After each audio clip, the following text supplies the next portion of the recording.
रब्बी आऊज़ु बिका मिन हमाजाति सयातीन व आऊज़ु बिका रब्बी अन यहदुरून। बिस्मिल्लाहिर रहमानिर रहीम। रब्बि इश्रह ली सदरी व यस्सिर ली अमरी वहलुल उक़दतम मिन लिसानी यफ़क़हू क़ौली। रब्बी जिदनी इल्मान। প্ৰিয় দৰ্শকবৃন্দ, আপোনালোক আটাইলৈকে জনাইছোঁ শান্তি বৰ্ষণৰ আহ্বান। সালামুন আলাইকুম। আপোনালোক সকলোৰে ওপৰত মহান আল্লাহৰ শান্তি বৰ্ষিত হওক। আহক ইনশাআল্লাহ আমি আপোনালোক সকলোকে আমন্ত্ৰণ জনাইছোঁ আমাৰ এই একমাত্ৰ পথ নামৰ ইউটিউব চেনেলটিৰ মাধ্যমত আমি ইতিমধ্যে চলাই অহা কোৰআন মজিদৰ অসমীয়া অনুবাদ চৰ্চাৰ ধাৰাবাহিকতাৰ আজিৰ 202 নং খণ্ডটিলৈ ইনশাআল্লাহ আগবাঢ়িব লৈছোঁ কোৰআন মজিদৰ 10 নং সূৰা ইউনুছৰ 101 নং আয়াতৰ পৰা। বিসমিল্লাহিৰ ৰহমানিৰ ৰহিম। কুলিনজুৰ মা জাফি শামাওয়াতি ওয়াল আৰদি ওয়ামা তুগনিল আয়াতু ওয়ান নুজুৰু আন কওমিন লা ইউমিনুন।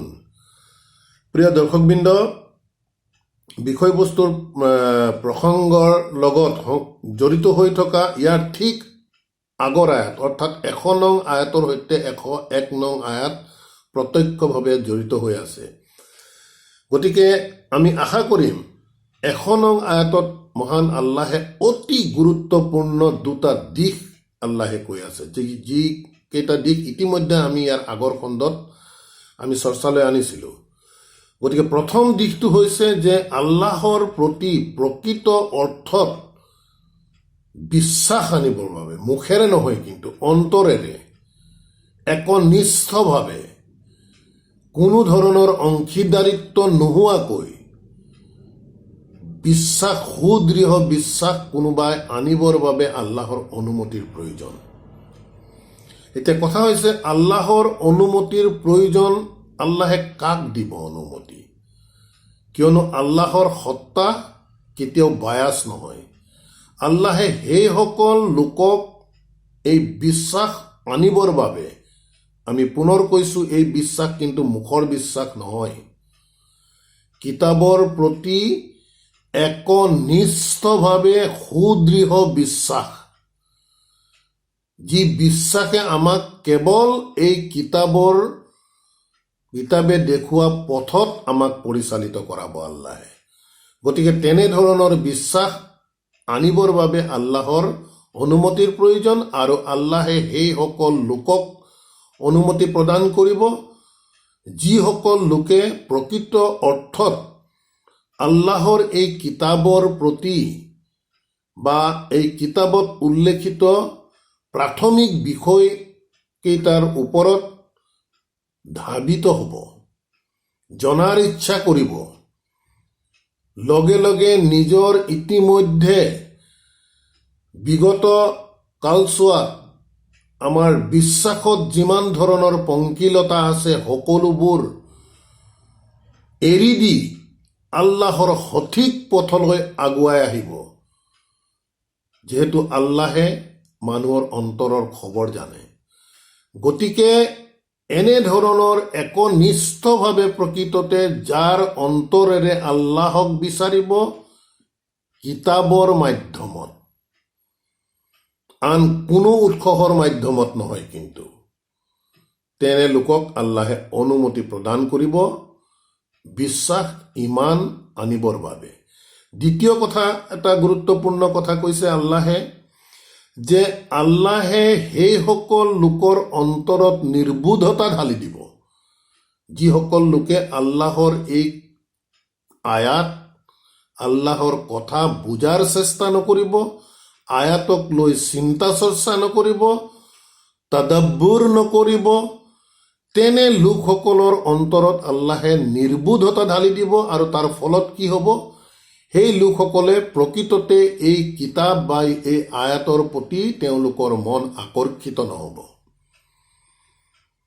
কিতাপ আছে, আয়াত আছে, এই সকলোবোৰ কথা বিশ্বাসত ৰাখিব, কিন্তু ইয়াৰ ভিতৰত সোমাই আল্লাহৰ আয়াত, যিহেতু আল্লাহে বাৰম্বাৰ কৈছে আল্লাহৰ আয়াত, আল্লাহৰ বাণীক লৈ আমাক চিন্তা কৰিবলৈ কৈছে। এই হুকুম আল্লাহে সমগ্ৰ মানৱ জাতিৰ বাবে প্ৰেৰণ কৰিছে বাৰ্তাবাহক মুহাম্মদ সাল্লাল্লাহু আলাইহি ওয়াসাল্লামৰ মুখৰ কথাৰ মাধ্যমেৰে। যিসমূহ কথা এই কোৰাণত লিপিবদ্ধ হৈছে। গতিকে এই দিশবোৰ আমি কেতিয়াও যাতে পাতলীয়াকৈ নলওঁ। প্ৰত্যেকজন ব্যক্তিয়ে এই কোৰাণৰ আয়াত বুজিবলৈ সক্ষম হ'ব, যিয়ে প্ৰকৃততে আগবাঢ়ি আহিব, ধাবিত হ'ব প্ৰতিটো আয়াতক লৈ, প্ৰতিটো বিষয়বস্তুক লৈ চিন্তা চৰ্চা কৰিব। তেনে লোকক আল্লাহে কোৰাণৰ জ্ঞান দিব, কোৰাণ বুজাই দিব। আৰ ৰহমান আল্লামাল কোৰাণ। গতিকে প্ৰিয় দৰ্শকবৃন্দ, আমি আহ্বান জনাম এই বিষয়বোৰ যাতে আমি পাতলীয়াকৈ নলৈ আমি গুৰুত্ব সহকাৰে লওঁ আৰু আল্লাহৰ এই কথা আমি অন্তৰেৰে বিশ্বাস কৰাৰ বাবে আমি আগবাঢ়ি আহোঁ। ইনশাআল্লাহ আল্লাহে আমাক অনুমতি প্ৰদান কৰিব। গতিকে এই বিশ্বাসৰ লগত সংগতি ৰাখি পৰৱৰ্তী 101 নং আয়াতত আল্লাহে কৈছে যে কুল, তুমি কোৱা। বাৰ্তাবাহকক উদ্দেশ্য কৰি কোৰাণ নাজিল হোৱাৰ সময়ত মহান আল্লাহে বাৰ্তাবাহকক উদ্দেশ্য কৰি আদেশ দিছে, কুল, কোৱা। উনজুৰ, যে তোমালোকে চোৱা, লক্ষ্য কৰা, মা জা ফিছ সামাৱাতি ৱাল আৰদি, এই আকাশমণ্ডল আৰু পৃথিৱীত কি কি আছে তোমালোকে চোৱা। এতিয়া এই কুল কুল কোৱা আয়াতসমূহ আমি খুব ভাল ধৰণে ইয়াৰ বাস্তৱিকতালৈ যাব লাগিব। বাৰ্তাবাহকে যে কৈছিলে কুল বুলি কোৱাৰ লগে লগে তাৰ পৰৱৰ্তী কথাখিনি যে উনজুৰ, বাৰ্তাবাহকে মানুহক কৈছিলে তোমালোকে চোৱা এই আকাশমণ্ডল আৰু পৃথিৱীত কি আছে তোমালোকে চোৱা। গতিকে কুল বুলি কোৱাৰ লগে লগে তাৰ বাস্তৱিকতাটো আমি বুজাৰ চেষ্টা কৰিব লাগিব। আল্লাহে বাৰ্তাবাহকক কুল বুলি ক'বলৈ কৈছে, পৰৱৰ্তী কথাখিনি বাৰ্তাবাহকে মানুহক কৈছে। একেবাৰে চিন্তা কৰিলে বিষয়বস্তু একেবাৰে স্পষ্ট হৈ আহিব আমাৰ চকুৰ আগত। গতিকে বাৰ্তাবাহকে কৈছে যে মানুহক যে তোমালোকে চোৱা এই আকাশমণ্ডল আৰু পৃথিৱীত কি আছে। তাৰ পাছত কৈছে ৱামা তুগনিল আয়াতু, যে আমাৰ এই নিদৰ্শনসমূহৰ পৰা একো লাভ নহ'ব। ৱান নুজুৰু, আৰু আমি যি সাৱধান বাণীসমূহ শুনাই আছো, যিবোৰ বিষয়ক লৈ আমি ৱাৰ্ণ কৰি আছো, এই দুয়োটা দিশ আয়াত অৰ্থাৎ আল্লাহে কৈছে যে কোনো কামত নাহিব আমাৰ এই নিদৰ্শনসমূহ আৰু আমাৰ এই সাৱধান বাণীসমূহ। কাৰ বাবে কামত নাহিব? আন কওমিন লা ইউমিনুন, সেইসকল জাতিৰ বাবে, সেইসকল কৌমৰ বাবে যিসকলে বিশ্বাস স্থাপন কৰা নাই, বিশ্বাস নকৰে। গতিকে 100 নং আয়াতত আল্লাহে উল্লেখ কৰা বিশ্বাস ইমানৰ সৈতে 102 নং আয়াত প্ৰত্যক্ষভাৱে জড়িত হৈ আছে। গতিকে প্ৰিয় দৰ্শকবৃন্দ, আল্লাহে যি নিদৰ্শন প্ৰকৃততে দেখুৱাই আছে, সেই নিদৰ্শনসমূহ যিসকলক প্ৰকৃততে আল্লাহে অনুমতি প্ৰদান কৰিছে, তেওঁলোকৰ বিশ্বাস সুদৃঢ় হৈছে অতি স্পষ্টকে, তেনেলোকে কিন্তু এই নিদৰ্শনসমূহ দেখা পাব। অন্যথা এই ৰাতি আৰু দিনৰ যি বিৱৰ্তন, আকাশৰ পৰা যে বৰষুণ দিছে, পানী পৰিছে, তাৰ পৰা গছ গছনি হৈছে, শস্য পাচলি, এই বিষয়বোৰ এক সাধাৰণ স্বাভাৱিক প্ৰক্ৰিয়া, প্ৰকৃতিৰ এক স্বাভাৱিক প্ৰক্ৰিয়া বুলি ভাবি লৈ সিমানতে অন্ত থাকিব। কিন্তু আল্লাহে যে এই নিদৰ্শনসমূহৰ দ্বাৰা আল্লাহে আমাক শিক্ষা দিব বিচাৰিছে, এইবোৰক যে আল্লাহৰ নিদৰ্শন, এইবোৰ যে আল্লাহৰ আয়াত, সেই দিশটো সেইসকল লোকেহে দেখা পাব যিসকলে প্ৰকৃততে বিশ্বাস আনিছে আল্লাহৰ অনুমতি সাপেক্ষে। অন্যথা ই এটা জেনেৰেল ফিনমিনান। আমাক চায়েন্সেও বহুত ধৰণৰ কথা কৈছে, ৱাটাৰ চাইকেলৰ কথা কৈছে, ইত্যাদি ইত্যাদি বিভিন্নবোৰ বিষয়। তেওঁলোকৰ জ্ঞান, তেওঁলোকৰ চিন্তাধাৰা সেই সিমানতে সীমাবদ্ধ থাকিব, কিন্তু আল্লাহৰ নিদৰ্শনৰ দিশটোলে কিন্তু নিজৰ বিবেক আগবাঢ়ি নাযাব। গতিকে এই দিশবোৰ আমি খুব মন কৰিব লগা আছে। আল্লাহে বাৰ্তাবাহকক ক'বলৈ কৈছে যে কৈ দিয়া সিহঁতক যে তোমালোকে চোৱা আকাশমণ্ডল আৰু পৃথিৱীত কি আছে।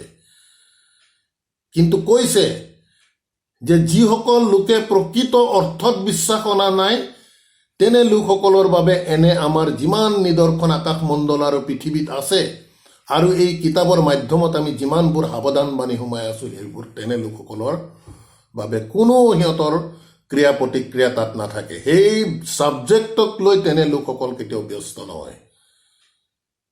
গতিকে এনেধৰণে আমি আহক ইনশাআল্লাহ আয়াতৰ বাস্তৱিকতাক আমি হৃদয়ংগম কৰাৰ বাবে চেষ্টা কৰোঁ। তাৰপাছত আল্লাহে কৈছে ফাহাল ইয়ানজিৰুনা, তেন্তে সিহঁতে কি অপেক্ষা কৰি আছে নেকি? ইল্লা মিছলা আয়ামিন, যে সেই তেনেধৰণৰ একেই দিনবোৰৰ বাবে সিহঁতে অপেক্ষা কৰি আছে নেকি? অৰ্থাৎ যিসকলে বিশ্বাস অনা নাই, যিসকলে আল্লাহৰ আয়াতক লৈ তদাব্বুৰ কৰা নাই, নিদৰ্শনক লৈ চিন্তা চৰ্চা কৰা নাই, বাণীক লৈ ইয়াক চিন্তা চৰ্চা কৰা নাই, তেনে লোকসকলক উদ্দেশ্য কৰি আল্লাহে কৈছে যে ফাহাল, তেন্তে কি সিহঁতে ইয়ান্তাজিৰুনা, সিহঁতে কি অপেক্ষা কৰি আছে নেকি? ইল্লা একচেপ্ট মিছলা, সেই একেধৰণৰ আয়ামিন, সেই দিনবোৰৰ। কোনবোৰ একেধৰণৰ দিন? আল্লাজিনা, যিসকল খালাও, ইতিমধ্যে অতীত হৈ গ'ল, মিন কাবলিহিম, সিহঁতৰ আগতেই। অৰ্থাৎ সেই অতীতৰ যি ঐতিহাসিক ঘটনা পৰিঘটনা, আল্লাহে কেনেধৰণৰ এটা জাতিক ধ্বংস কৰিছিল, নগৰ ধ্বংস কৰিছিল, ইত্যাদি বিষয়বোৰৰ লৈ ইংগিত কৰি কৈছে যে সিহঁতে কি সিহঁতৰ আগত যিবোৰ ইতিমধ্যে অতীত হৈ গ'ল, সেই দিনবোৰৰ, সেই তেনেধৰণৰ দিনবোৰৰে কি সিহঁতে অপেক্ষাত আছে নেকি?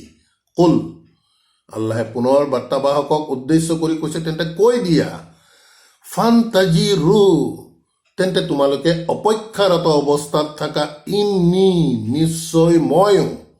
বাৰ্তাবাহকে কৈ আছে, মানুহক কৈ আছে, সন্মুখত থকা জনগণক কৈ আছে যে যদি বিষয়বস্তু কথা বতৰা এনেকুৱাই তেন্তে তোমালোকে অপেক্ষা কৰি থাকা। ইন্নী, নিশ্চয় ময়ো, মাকুম, তোমালোকৰ লগত আছো, মিনাল মুনতাজিৰিন, এজন অপেক্ষাকাৰী হিচাপে। তোমালোকো যিহেতু অপেক্ষা কৰাৰ বিষয়ে কৈছে, গতিকে তোমালোকৰ সৈতে নিশ্চয় ময়ো অপেক্ষাত আছো। আহক আল্লাহৰ সিদ্ধান্ত, তেতিয়া সকলোবোৰ বস্তু স্পষ্ট হৈ পৰিব। তাৰপাছত আল্লাহে কৈছে সুম্মা নুনাজি ৰুচুলুনা, আল্লাহে কৈছে তাৰ পাছত এনেধৰণৰ বিভিন্ন ঘটনা পৰিঘটনাৰ পাছত আল্লাহে কৈছে যে সুম্মা, তাৰ পাছত নুনাজি, আল্লাহ কৰ্তৃপক্ষৰ তৰফৰ পৰা কৈছে যে আমি উদ্ধাৰ কৰো ৰুচুলুনা, আমাৰ বাৰ্তাবাহকসমূহক, ৱা, আৰু আল্লাজিনা, যিসকলে আমানু, যিসকলে বিশ্বাস আনিছে। ইমানৰ কথা যিহেতু চলি আহি আছে, কাজা আলিকা, তেনেধৰণে। গতিকে ইয়াত কৈছে খুব গুৰুত্বপূৰ্ণ দিশ এটা আছে। আল্লাহে কৈছে যে তাৰ পাছত আমি উদ্ধাৰ কৰো আমাৰ বাৰ্তাবাহকসমূহক আৰু সেইসকলক যিসকলে বিশ্বাস স্থাপন কৰিছে। গতিকে এই আয়াতে প্ৰকৃততে আমাকো আজিলৈকে ঢুকি পাইছে আৰু ইনশাআল্লাহ ভৱিষ্যতৰ লোকসকলকো ঢুকি পাব, যিহেতু যিসকলে বিশ্বাস স্থাপন কৰিছে তেখেতসকলৰ বিষয়েও আল্লাহে ইয়াত উল্লেখ কৰিছে। বিষয়বস্তু এনেকুৱা নহয়, সেই সময়ত যিসকলে বিশ্বাস স্থাপন কৰিছে আল্লাহৰ কথা বতৰা তাতে প্ৰযোজ্য হ'ব, তাৰ পাছত আল্লাহৰ কথা বতৰাবোৰ প্ৰযোজ্য নহ'ব, এনে নহয়। এই বিশ্বাস স্থাপনকাৰী আজিৰ যিসকল আছে তেওঁলোককো স্পৰ্শ কৰিব। কেনেধৰণে স্পৰ্শ কৰিব? আল্লাহে কৈছে তেওঁলোকক আমি উদ্ধাৰ কৰোঁ, উদ্ধাৰ কৰি থাকো আমি এনেধৰণেৰে। হাক্কান আলাইনা, আল্লাহে কৈছে চক, হাক্কান আলাইনা, এই যে উদ্ধাৰ কৰাৰ কথাটো কৈছে আল্লাহে কৈছে হাক্কান আলাইনা, ই আমাৰ ওপৰত এক নৈতিক দায়িত্ব। আল্লাহে কৈছে, মন কৰিব, আল্লাহে কৈছে যে বাৰ্তাবাহকসকলক আৰু বিশ্বাসী লোকসকলক উদ্ধাৰ কৰাটো আল্লাহে কৈছে হাক্কান আলাইনা, আমাৰ ওপৰত ই নৈতিক দায়িত্ব।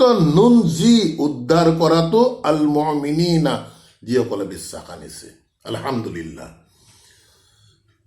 কেনেধৰণে আল্লাহে আৰু বুজাব মানুহক?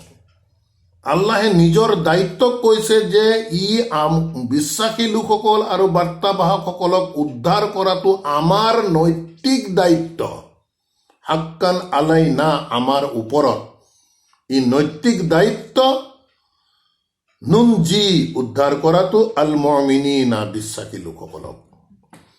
তাৰ পাছৰ আয়াতত আল্লাহে কৈছে কুল, পুনৰ কৈছে কুল, কোৱা ইয়া আইয়ুহান নাস, হে মানৱ জাতি। গতিকে এই কুল বুলি হুকুম পোৱাৰ পাছতেই বাৰ্তাবাহকে সন্মুখত থকা জনগণক এনেধৰণেই এড্ৰেছ কৰি কৈছে, হে জনগণ, ইয়া আইয়ুহান নাস ইন কুনতুম ফি শাক্কিন, তোমালোক যদি কোনো সন্দেহৰ বশৱৰ্তী হৈ থাকা, মিন দীনি, মোৰ এই জীৱন ব্যৱস্থাৰ ওপৰত। খুব ভালদৰে মন কৰিব। এখন চিত্ৰটো আমি অনুমান কৰি ল'ব লাগে। বাৰ্তাবাহকক ক'বলৈ কৈছে কুল, আল্লাহে কৈছে। বাৰ্তাবাহকে তেতিয়া কৈছে ইয়া আইয়ুহান নাস, হে জনগণ, হে মানৱ জাতি, ইন কুনতুম ফি শাক্কিন, যদি তোমালোক কিবা কাৰণত সন্দেহৰ বশৱৰ্তী হৈ থাকা, মিন দীনি, মোৰ এই জীৱন ব্যৱস্থাৰ ওপৰত। যিহেতু বাৰ্তাবাহকে প্ৰকাশ কৰি দেখুৱাইছে আল্লাহৰ দ্বাৰা প্ৰেৰিত এই দিন ইছলাম, অৰ্থাৎ সমৰ্পিত জীৱন ব্যৱস্থা।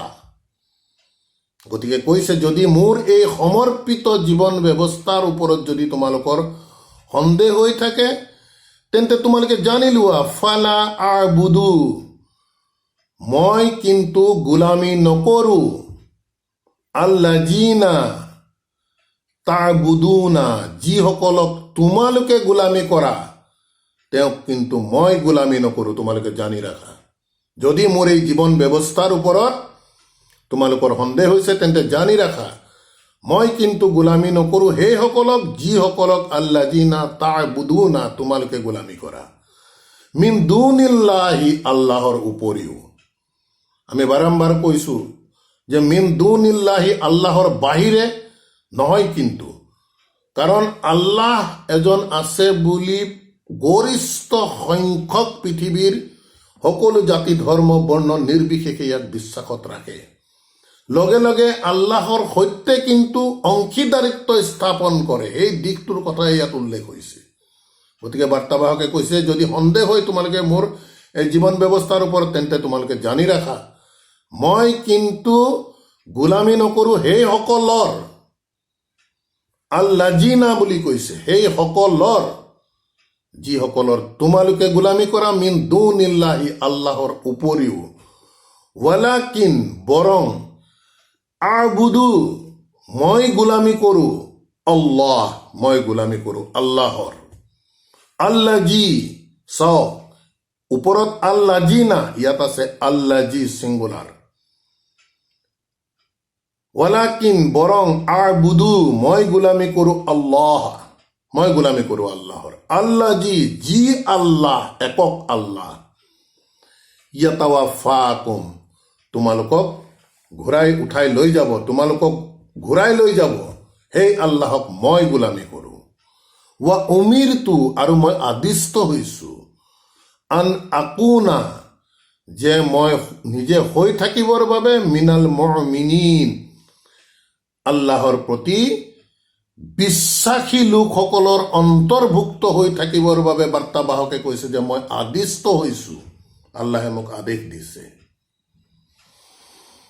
ৱা ইন আকিম, এই আদিষ্ট হোৱা কথাটোৰ লগত পৰৱৰ্তী আয়াত প্ৰত্যক্ষভাৱে জড়িত হৈ আছে। ৱা আন, আৰু যে, প্ৰথমতে আদিষ্ট হৈছোৱা বুলি কৈছে যে মিনাল মুমিনিন, মই বিশ্বাসীসকলৰ অন্তৰ্ভুক্ত হৈ থাকিবৰ বাবে মই আদিষ্ট হৈছো।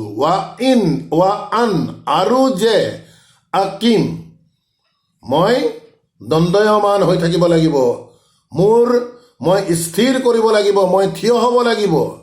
ৱাজহাকা, মোৰ সকলোবোৰ লক্ষ্য আৰু উদ্দেশ্য তোমাৰ প্ৰতি, লিদ্দিনী, মোৰ এই জীৱন ব্যৱস্থা, হানিফান একনিষ্ঠভাৱে। আমি ইব্ৰাহিম আলাইহিছ সালামৰ ক্ষেত্ৰত আমি পাই আহিছোঁ। ইব্ৰাহিম আলাইহিছ সালাম আমাৰ সমগ্ৰ মানৱ জাতিৰ হৈছে ইমাম। স্বয়ং বাৰ্তাবাহক মুহাম্মদ সাল্লাল্লাহু আলাইহি সাল্লামকো আল্লাহে হুকুম দিছে যে তেখেতৰ মিল্লাত অনুসৰণ কৰিবৰ কাৰণে, আৰু তেখেতে এই কোৰআন মজিদত স্পষ্ট ভাষাৰে জনাইছে যে তেখেতে ইব্ৰাহিম আলাইহিছ সালামৰ মিল্লাত জীৱনাদৰ্শক অনুসৰণ কৰি তেখেতে সিৰাতাল মুস্তাকিমত হিদায়ত প্ৰাপ্ত হৈছে। এই কথাবোৰ কোৰআনৰ কথা, আমাৰ কথা নহয়, বা কোনো কাহিনীৰ বা কোৰআনৰ বাহিৰৰ কোনো কিতাপৰ কথা নহয়। যি কৈ আছো কিতাপৰ পৰাই কৈ আছো। গতিকে হানিফান কিহৰ কাৰণে ইব্ৰাহিম আলাইহিছ সালামক কোৱা গৈছে যে ইব্ৰাহিম আলাইহিছ সালাম আছিল একনিষ্ঠ। তেখেতে যাক মানিছে তাৰ লগত তিল মানো কোনো ধৰণৰ কাকো শৰিক কৰা নাই। গতিকে কোৰআন মজিদত আল্লাহে ইব্ৰাহিম আলাইহিছ সালামক হাইলাইটছ কৰি দেখুৱাইছে আৰু আমাক সকলোকে ইব্ৰাহিম আলাইহিছ সালামৰ জীৱনাদৰ্শ অনুসৰণ কৰিব কৈছে। আনকি স্বয়ং আমাৰ বাৰ্তাবাহক মুহাম্মদ সাল্লাল্লাহু আলাইহি সাল্লামকো কৈছে, আৰু তেখেতে ইব্ৰাহিম আলাইহিছ সালামৰ জীৱনাদৰ্শক অনুসৰণ কৰা বুলি এই কোৰআন মজিদত কৈছে। গতিকে এই দিশবোৰ আমি চাব লাগিব। গতিকে ইয়াত কোৱা গৈছে যে আদিষ্ট হোৱাৰ বিষয়টো প্ৰথমতে বিশ্বাসীসকলৰ অন্তৰ্ভুক্ত হৈ থকা, দ্বিতীয়তে কৈছে যে মোৰ সকলোবোৰ লক্ষ্য আৰু উদ্দেশ্য মোৰ এই জীৱন ব্যৱস্থাত মই কায়েম কৰি ৰাখিব লাগিব হানিফান একনিষ্ঠভাৱে, এককভাৱে, এটা পথতেই, যিটো পথক আল্লাহে দেখুৱাই দিছে হানিফান। ৱালা তাকুনান্না, গতিকে তোমালোক হৈ নপৰিবা মিনাল মুশৰিকিনা, এই অংশীদাৰিত্ব স্থাপন কৰা লোকসকলৰ অন্তৰ্ভুক্ত তোমালোক নহবা। ভাষণ দি আছে, আয়াত তিলাৱত কৰি আছে বাৰ্তাবাহকে, কুল বুলি আল্লাহে কৈ পৰৱৰ্তী কথাখিনি এনেধৰণৰে কৈ আছে সন্মুখৰ জনগণক। তাৰপিছত কৈছে ৱালা তাদউ মিন দুনিল্লাহি, আৰু তোমালোকে আহ্বান নকৰিবা মিন দুনিল্লাহি, আল্লাহৰ উপৰিও কাকো তোমালোকে আহ্বান নকৰিবা, কাকো নিবিচাৰিবা, কাকো মান্য হিচাপে তোমালোকে নলবা, কাকো মধ্যস্থতাকাৰী হিচাপে নলবা, কাকো আল্লাহৰ সৈতে অংশীদাৰিত্ব স্থাপন কৰি নলবা। ৱালা তাদউ মিন দুনিল্লাহি, আল্লাহৰ উপৰিও তোমালোকে কাকো আহ্বান নকৰিবা। মা লা ইয়ানফাউকা, যিয়ে তোমাক কোনো ধৰণৰ লাভালাভ কৰি দিব নোৱাৰে। ৱালা ইয়াদুৰুকা, আৰু তোমাক একো ক্ষতিও কৰিব নোৱাৰে, বাৰ্তাবাহকক কৈ আছে। ফাইন ফাআলতা, আৰু যদি তুমি এই কামটো কৰা, যিটো নকৰিবলৈ কৈছে সেইটো যদি তুমি কৰা, ফাইন্নাকা, তেতিয়া নিশ্চয় তুমি হৈ পৰিবা ইজান মিনাল জালিমিন, এই অন্যায়কাৰীসকলৰ ভিতৰত, তেতিয়া তুমিও অন্যায়কাৰীসকলৰ ভিতৰত অন্তৰ্ভুক্ত হৈ পৰিবা। এই কথাখিনি বাৰ্তাবাহকে প্ৰতিবাহী হৈছে, আৰু তেখেতৰ জনগণক আগত দাঙি ধৰিছে, বা তেখেতে নিজৰ প্ৰতিও আল্লাহৰ এই আদেশ জাৰি হৈছে। তাৰপাছত আল্লাহে কৈছে ওয়াইন ইয়ামসাসকাল্লাহু বিদুৰ্ৰি, আৰু যদি ইয়ামসাসকা, তোমাৰ ওপৰত যদি পতিত হয়, তোমাক যদি স্পৰ্শ কৰে, আল্লাহে বিদুৰ্ৰি, কোনো দুৰৱস্থাৰ দ্বাৰা যদি তোমাক আল্লাহে স্পৰ্শ কৰে, তোমাৰ ওপৰত যদি কোনো দুৰৱস্থা আল্লাহে পতিত কৰে, ফালা কাছিফা লাউ, তেন্তে ইয়াক আঁতৰাই দিয়াৰ, মুক্ত কৰি দিয়াৰ, কাছিফা লাহু, এই দুৰৱস্থা আন কোনো নাই, ইল্লা হুৱা, এক্সেপ্ট তেওঁৰ বাহিৰে। যি আল্লাহে দুৰৱস্থা পতিত কৰিছে, সেই দুৰৱস্থাৰ পৰা মানুহক মুক্ত কৰোতা কোনো নাই, ইল্লা হুৱা, এক্সেপ্ট তেওঁৰ বাদে। ৱাইন ইউৰিদকা, আৰু যদি তোমাৰ প্ৰতি তেখেতে বিচাৰে, বিখাইৰিন, তোমাৰ ভাল, তোমাৰ কল্যাণ যদি তেখেতে বিচাৰে, ফালা ৰাদ্দা লি ফাদলিহি, তেন্তে যদি তেখেতে বিচাৰে তোমাৰ কল্যাণ, তোমাৰ মংগল, তোমাৰ কিবা ভাল যদি বিচাৰে, ফালা ৰাদ্দা, তেন্তে ইয়াক কোনোৱে ৰোধ কৰিব নোৱাৰে, বাধা দিব নোৱাৰে, লি ফাদলিহি, তেখেতৰ এই কৰোণাক। যি কৰোণা তেওঁ যদি বিচাৰে কাৰোবাৰ ওপৰত যদি দিয়ে, তাক বাধা দিওঁতা কিন্তু কোনো নাই। যিদৰে কোনো দুৰৱস্থা পতিত হ'লে তাক ৰিমুভ কৰাৰ কৰোতা কোনো নাই তেখেতৰ বাহিৰে, ঠিক তেনেদৰে তেখেতে যদি কাৰোবাক কল্যাণ কৰিব বিচাৰে, তেন্তে সেই কল্যাণক বাধা দিওঁতাও কোনো নাই তেখেতৰ এই কৰোণাক। ইউচিবু বিহি, আৰু এই কৰোণা ইউচিবু বিহি, তেখেতে ফেলাই দিয়ে, মান, তেওঁক, ইয়াশাউ, যি বিচাৰে, মিন ইবাদিহি, তেওঁৰ বান্দাসমূহৰ মাজৰ পৰা। হি দি আল্লাহক বুজাইছে। গতিকে কৈছে আল্লাহে এই কৰোণা তেখেতে কাৰোবাক যদি দিব বিচাৰে, একদম মুক্ত কণ্ঠে তেখেতে এই কৰোণা দ্বাৰা দি দিব সেইজনক, মান ইয়াশা, যি বিচাৰিব। গতিকে মাইয়াশা এই বিষয়টোৰ ওপৰত আমি বহুবাৰ চৰ্চা কৰিছোঁ। গতিকে আমি পুনৰ ইয়াক কৰিব বিচৰা নাই, কিন্তু আপোনালোকৰ দৃষ্টি আকৰ্ষণ কৰিব বিচাৰিছোঁ। সাধাৰণ অনুবাদসমূহে যেনেধৰণে কৈছে, আল্লাহে যাক ইচ্ছা কৰে তাক কৰোণা দিয়ে, যাক ইচ্ছা কৰে তেওঁক হৃদায়ত দিয়ে, এনেধৰণৰ কথা বতৰাবোৰ নাই, নহয়। যদি আল্লাহে যাক ইচ্ছা কৰে তাক হৃদায়ত দিয়ে, তেন্তে যাক হৃদায়ত দিয়া নাই তেখেতৰ দেখোন কোনো দুখেই নোহোৱা হৈ যাব। গতিকে কথাবোৰ তেনেকুৱা নহয়। যি বিচাৰে, আমি বাৰম্বাৰ কৈ আহিছোঁ। গতিকে এই দিশবোৰো আশা ৰাখিম আপোনালোকে মন কৰি যাব। তাৰ পাছত কৈছে ৱা হুৱা, আৰু তেখেত আল গফুৰুৰ ৰাহিমু, আৰু তেখেত পৰম ক্ষমাশীল আৰু পৰম দয়ালু। কুল, পুনৰ কৈছে, কোৱা, ইয়া আইয়ুহান নাছ, হে মানৱ জাতি, কদ জাআকুম আল হাক্কু মিৰ ৰাব্বিকুম, হে মানৱ জাতি, কদ জাআকুম, যে নিশ্চিতভাৱে তোমালোকৰ ওচৰলৈ আহি গৈছে, আল হক, দ্য ট্ৰুথ, দ্য বাস্তৱ, চিৰসত্য তোমালোকৰ লৈ আহি গৈছে, অৰ্থাৎ কিতাপৰ বিষয়ে কৈ আছে। মিৰ ৰাব্বিকুম, তোমালোকৰ সৃষ্টিকৰ্তা প্ৰতিপালকৰ তৰফৰ পৰা আহি গৈছে। দ্য ট্ৰুথ, বাস্তৱ সত্য তোমালোকলৈ আহি গৈছে।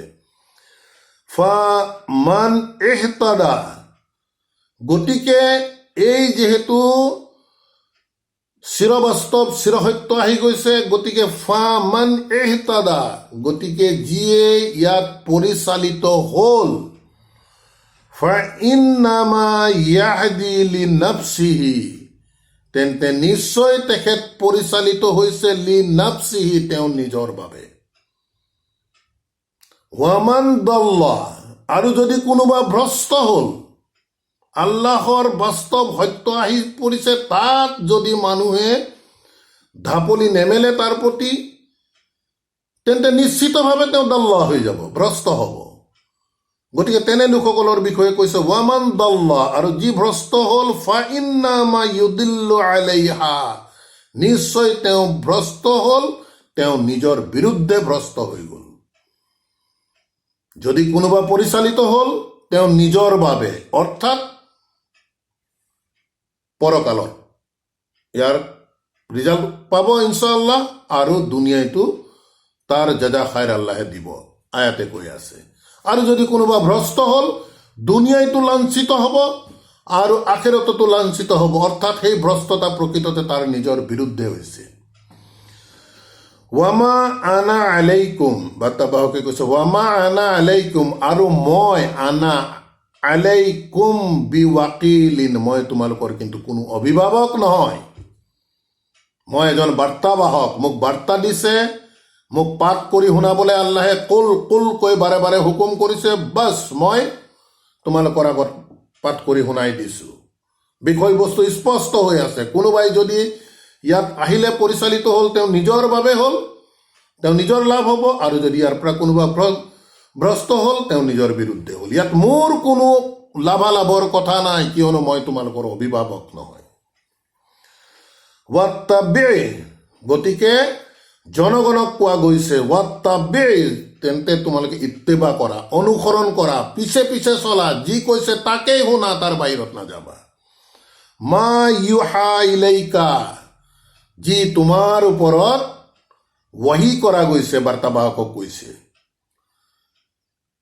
বাৰ্তাবাহকক কৈছে তোমাৰ ওপৰত যি ৱাহি কৰা গৈছে তুমি তাক ইত্তেবা কৰা। এতিয়া কথাটো এনেধৰণৰ, এই হুকুম বাৰ্তাবাহকক কৈছে, বাৰ্তাবাহকে ৱাহিৰ অনুসৰণ কৰিছে। ৱাহি, মন কৰিব, কোৰাণৰ বাহিৰৰ কোনো কথা বৰ্তমান সামগ্ৰিক প্ৰেক্ষাপটত কিন্তু কোনেও প্ৰমাণ কৰিব নোৱাৰে আল কিতাবৰ পৰা ৱাহিৰ মাধ্যমত আহিছে বুলি। এই প্ৰশ্ন আমি স্পষ্টভাৱে সদায় ৰাইজৰ আগত এৰি আছো। কৈছে বাৰ্তাবাহকক যে তুমি ইত্তেবা কৰা, ৱাত্তাবি, ফিয়েল আমাৰ, হুকুম দি কৈ আছে, আদেশ দি কৈ আছে। মা ইউহা, যি ৱাহি কৰা গৈছে, ইলাইকা, তোমাৰ ওপৰত। গতিকে বাৰ্তাবাহকক হুকুম কৰিছে, নিশ্চিতভাৱে বাৰ্তাবাহকে কেৱল ৱাহিৰ অনুসৰণ কৰিছে। এতিয়া আমাৰ কথা হৈছে, তেখেতে যিহেতু ৱাহিৰ অনুসৰণ কৰিছে, আমাক কৈছে ৱা আতিউল্লাহ ৱা আতিউৰ ৰাছুল, যে আল্লাহক আনুগত্য কৰা, অৰ্থাৎ তেখেতৰ বাৰ্তাবাহকক। এতিয়া বাৰ্তাবাহকে যদি কেৱল ৱাহিৰ অনুসৰণ কৰিছে, সি আমাৰ কাৰণে ফৰ্জ হৈ গ'লে ৱাহি অনুসৰণ কৰাটো। কোনো ইয়াত বিশৃংখল বা ছেকেণ্ড থট ইয়াত একো আহিবই নোৱাৰে। ৱাছবিৰ, আৰু ধৈৰ্য ধাৰণ কৰা, হাত্তা ইয়াহকুমুল্লাহু, যেতিয়ালৈকে আল্লাহৰ সিদ্ধান্ত আহে তেতিয়ালৈকে তোমালোকে ধৈৰ্য ধাৰণ কৰা। ৱাহুৱা খাইৰুল, ৱাহুৱা, আৰু তেখেতেই আল্লাহৰ বিষয়ে কৈছে, যেহেতু ৱাহুৱা, যেহেতু তেখেত, খাইৰুল হাকিমিন, উত্তম সিদ্ধান্তদাতা হৈছে তেখেত। গতিকে এই বিষয়বোৰ লৈ পেলাই কৈছে যে তোমালোকে ধৈৰ্য ধাৰণ কৰা আল্লাহৰ এই সিদ্ধান্ত অহালৈকে। গতিকে আল্লাহৰ সিদ্ধান্তৰ বিষয়ে হয়তো আৰু বৰ বিশেষ বহলাই নকলেও হ'ব। গতিকে আলহামদুলিল্লাহ, প্ৰিয় দৰ্শকবৃন্দ, বহুতো গুৰুত্বপূৰ্ণ আয়াত আমি আপোনালোকক সকলোকে, নিজকো আপোনালোকক সকলোকে, জনগণক আমিও আহ্বান কৰোঁ, আহক প্ৰত্যেকে। একেবাৰে শেষৰ আয়াতটো অতিকৈ গুৰুত্বপূৰ্ণ কথা, যে বাৰ্তাবাহকক হুকুম কৰিছে আল্লাহে ৱাহিক অনুসৰণ কৰিবৰ কাৰণে। ৱাহি হৈছে আল কুৰাণ। এই কথা আৰু বেলেগে বহলাই নকলেও হ'ব। ৱাহিৰ বাহিৰত আল্লাহে কিন্তু অনুসৰণ কৰিবলৈ কোৱা নাই, আৰু সেই কাম কেতিয়াও আমাৰ বাৰ্তাবাহক মুহাম্মদ সাল্লাল্লাহু আলাইহি ওয়াসাল্লামে কৰা নাই। কোৰাণৰ আয়াতে কৈ আছে। গতিকে আমাৰ বাবে বাৰ্তাবাহকক অনুসৰণ কৰাটো যিহেতু ফৰ্জ, তেখেতক অনুসৰণ নকৰাকে আমি কেতিয়াও মুছলিম হ'ব নোৱাৰো। কিন্তু আমাৰ সেই অনুসৰণ কিন্তু হানিফ হ'ব লাগিব। তেখেতৰ নাম লৈ চলা পৃথিৱীত কোৰাণৰ বাহিৰৰ বিভিন্ন বিষয়ত য'ত কোনো প্ৰমাণ নাই আল্লাহৰ ৱাহি বুলি, তাক ধৰাৰ কিন্তু কোনো অৱকাশ নাই। প্ৰিয় দৰ্শকবৃন্দ, আমি অতি স্পষ্ট ভাষাৰে কৈছো, কোনেও প্ৰমাণ কৰিব নোৱাৰে কোৰাণৰ বাহিৰৰ যিমান কথা আছে এইবোৰ আল্লাহৰ ৱাহিৰ দ্বাৰা হৈছে বুলি এই কিতাপৰ মাধ্যমত পৃথিৱীৰ কোনেও প্ৰমাণ কৰিব নোৱাৰে। যদি প্ৰমাণেই কৰিব নোৱাৰে তেন্তে হলে আহ্বান কৰিম, চিন্তা কৰক বিষয়ক লৈ, যাতে পৰকালত আমাৰ দুৰৱস্থা নহয়। ব্যক্তিগতভাৱে আমাৰ কাৰো প্ৰতি কোনো আক্ষেপ নাই, কাৰো প্ৰতি কোনো শত্ৰুতা নাই, কোনে কি কৰিছে সেই দিশো আমাৰ চোৱাৰ প্ৰয়োজন নাই। যিহেতু আল্লাহৰ কিতাপ প্ৰচাৰ কৰাটো প্ৰত্যেকজন মানুহৰ বাবে নৈতিক দায়িত্ব হৈ পৰিছে, যেহেতু আমাৰ ৰসুল সাল্লাল্লাহু আলাইহি ওয়াসাল্লামে প্ৰচাৰ কৰিছিল। আৰু এনেধৰণেৰে পাঠ কৰাটো আমাৰ নৈতিক দায়িত্বৰ ভিতৰত এইবাবেই পৰিব, যেহেতু ৰসুল সাল্লাল্লাহু আলাইহি ওয়াসাল্লামে এই কিতাপ এনেদৰেই জনগণৰ আগত পাঠ কৰি শুনাইছিল। গতিকে আমি ইয়াৰ বাহিৰত যোৱাৰ অৱকাশ নাই। মানুহৰ যুক্তিৰে নহ'ব, কিন্তু আল্লাহৰ তথ্যৰে আমি কথা বতৰাবোৰ চিন্তা চৰ্চা কৰিব লাগিব আৰু নিজৰ সিদ্ধান্ত ল'ব লাগিব। গতিকে প্ৰিয় দৰ্শকবৃন্দ, আমি আশা ৰাখিম বিষয়বস্তুৰ গভীৰতাৰ প্ৰতি লক্ষ্য ৰাখি আহক আমি প্ৰত্যেকেই যাতে এই বিষয়বোৰ আমি চিন্তা চৰ্চা কৰোঁ আৰু আল্লাহে আমাক সকলোকে যাতে সঠিক পথত পৰিচালিত কৰে। আলহামদুলিল্লাহ, কোৰআন মজিদৰ 10 নং সূৰা মহান আল্লাহে আমাক আলোচনা ও চৰ্চাৰ ধাৰাবাহিকতা আজি সমাপ্ত কৰাইছে।